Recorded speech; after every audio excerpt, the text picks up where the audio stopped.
Here's what it will mean for the North Korean regime. November 17, 2017, 10:32 p.m. Last updated November 19, 2017, 2:08 p.m. President Donald Trump could announce as early as next week that North Korea will be redesignated as a state sponsor of terrorism, a move that will further isolate Kim Jong-un's communist regime. White House Press Secretary Sarah Sanders told reporters on Thursday that Trump would make an announcement on the potential designation early next week. The president will be making an announcement and decision on that at the first part of next week, Sanders told reporters when asked about the issue. Sanders' statement comes after weeks of speculation and hints that the Trump administration would reverse the George W. Bush era decision to delist North Korea. Former President George W. Bush speaks at the White House on June 26, 2008, after the U.S. announced steps to remove the communist state from the terrorism blacklist and ease some trade sanctions. Mandel non-FBGT images. According to a State Department spokesperson, Secretary of State Rex Tillerson is still evaluating whether or not to designate North Korea. The department has informed members of Congress that he expects to conclude his review and announce a decision within the month, the spokesperson said. Meanwhile, the Trump administration has been dropping hints about the possible designation. During Trump's trip to Japan, a senior administration official previewed the rationale behind redesignating DPRK during a press briefing in Tokyo on November 5.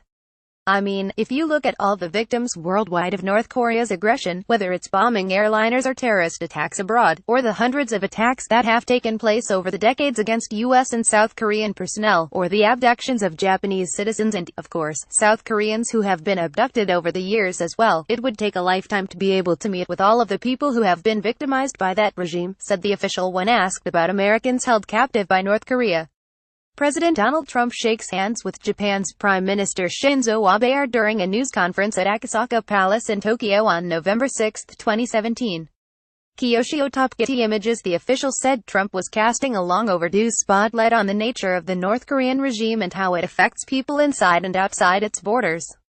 A researcher on North Korea's previous time on the list, when other sanctions were also already in place, said the designation may hurt North Korea's reputation more than its economy. Terrence Rohrig is a national security affairs professor, the director of the Asia-Pacific Studies Group at the U.S. Naval War College, and the author of a study of North Korea's time on the state sponsor of terror list. It's not entirely clear what specific impacts designating North Korea will have given that it is already under heavy sanctions, he said. It certainly adds to the reputational sanction of North Korea, he said.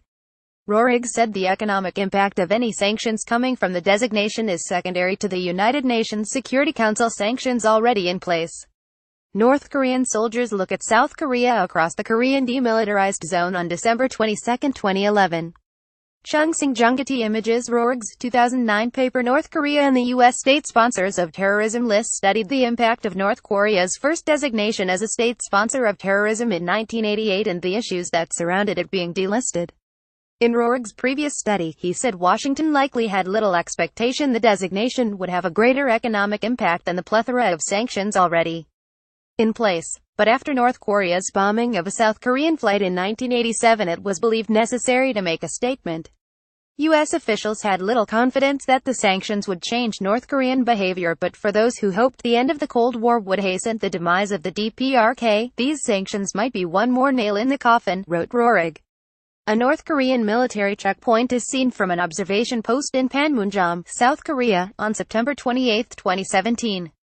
Chung Sing-jung Getty images. North Korea was delisted by President George W. Bush as part of a complex and ill-fated deal for it to abandon its nuclear weapons program. Rohrig wrote that North Korea managed to weaken the verification protocol sought by the United States. He believes any future deal that may arise will also struggle on this point, given that North Korea would not want to grant the United States the level of access to its facilities necessary to verify the regime was not conducting a clandestine nuclear weapons program. These kind of agreements and the verification necessarily required are big when you have that level of mistrust, he said. Share tweet, share email.